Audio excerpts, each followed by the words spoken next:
किसी भी चीज को फ्लूइड में रखिए तो तीन में से एक बात होती है। अगर उसका वेट उस पर लगने वाले अपथ्रस्ट से ज्यादा है तो वो नीचे बैठ जाती है।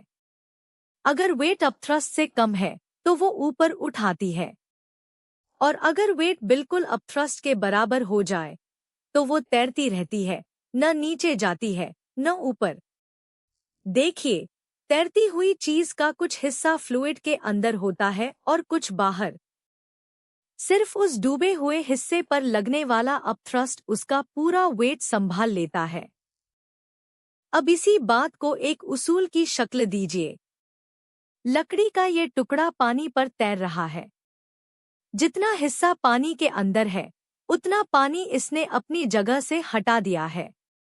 आर्किमिडीज के मुताबिक अपथ्रस्ट हटाए गए पानी के वेट के बराबर होता है और तैरती हुई चीज के लिए अपथ्रस्ट उसके अपने वेट के बराबर है। दोनों बातें मिला दीजिए। तैरती हुई चीज इतना फ्लूइड हटाती है जिसका वेट उस चीज के वेट के बराबर हो। यही प्रिंसिपल ऑफ फ्लटेशन है। और ये उसूल सिर्फ लिक्विड पर नहीं, गैसेस पर भी उसी तरह लगता है। इसीलिए इसकी बहुत सी मिसालें हमारी रोज की जिंदगी में मिलती हैं। पहली मिसाल, गर्म हवा का गुब्बारा। ठंडी हालत में अंदर की हवा और बाहर की हवा की डेंसिटी एक जैसी है और गुब्बारा जमीन पर पड़ा रहता है। अब नीचे लगी आग जलाइए। अंदर की हवा गर्म होकर फैलती है और कुछ हवा बाहर निकल जाती है।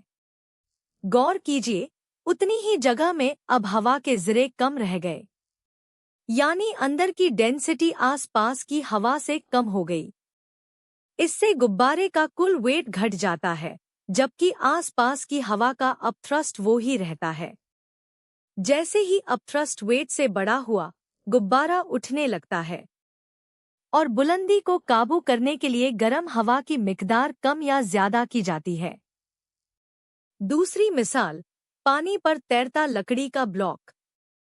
लकड़ी का ब्लॉक पानी पर इसलिए तैरता है कि उतने ही वॉल्यूम के पानी का वेट ब्लॉक के वेट से ज्यादा है। इसलिए ब्लॉक को पूरा डूबने की जरूरत ही नहीं पड़ती, वो सिर्फ इतना नीचे जाता है कि हटाए गए पानी का वेट उसके अपने वेट के बराबर हो जाए और बाकी हिस्सा पानी के ऊपर रहता है। तीसरी मिसाल, जहाज और कश्तियां। ये भी इसी उसूल पर बनाए जाते हैं और पानी के ऊपर मुसाफिर और सामान ले जाते हैं। जहाज पर जितना सामान चढ़ता जाता है उसका कुल वेट बढ़ता जाता है और वो पानी में उतना ही नीचे बैठता जाता है, यानी और ज्यादा पानी हटाता है ताकि अपथ्रस्ट बढ़कर वेट के बराबर रहे। लेकिन अगर कुल वेट पानी के अपथ्रस्ट से बढ़ जाए तो जहाज डूब जाएगा। चौथी मिसाल, सबमरीन। सबमरीन पानी के ऊपर भी चल सकती है और पानी के अंदर भी, और दोनों इसी उसूल से होते हैं। जब इसके वॉल्यूम के बराबर पानी का वेट सबमरीन के अपने वेट से ज्यादा हो तो ये जहाज की तरह ऊपर तैरती है, कुछ हिस्सा पानी से बाहर। इसके अंदर टंकियों का एक निजाम होता है जिनको समंदर के पानी से भरा और खाली किया जा सकता है। जब टंकियां समंदर के पानी से भरती हैं, सबमरीन का वेट बढ़ता जाता है।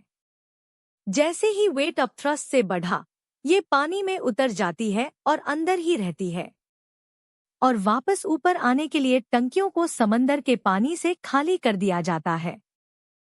खुलासा, तैरती हुई चीज इतना फ्लूइड हटाती है जिसका वेट उसके अपने वेट के बराबर होता है। गर्म हवा का गुब्बारा इसलिए उठता है कि अंदर की हवा की डेंसिटी बाहर की हवा से कम है। लकड़ी का ब्लॉक इसलिए तैरता है कि उतने ही वॉल्यूम के पानी का वेट उससे ज्यादा है। जहाज सामान उठाकर पानी में नीचे बैठता है, मगर कुल वेट अपथ्रस्ट से बढ़ जाए तो डूब जाता है। और सबमरीन टंकियों में समंदर का पानी भरकर नीचे जाती है और खाली करके वापस ऊपर आ जाती है।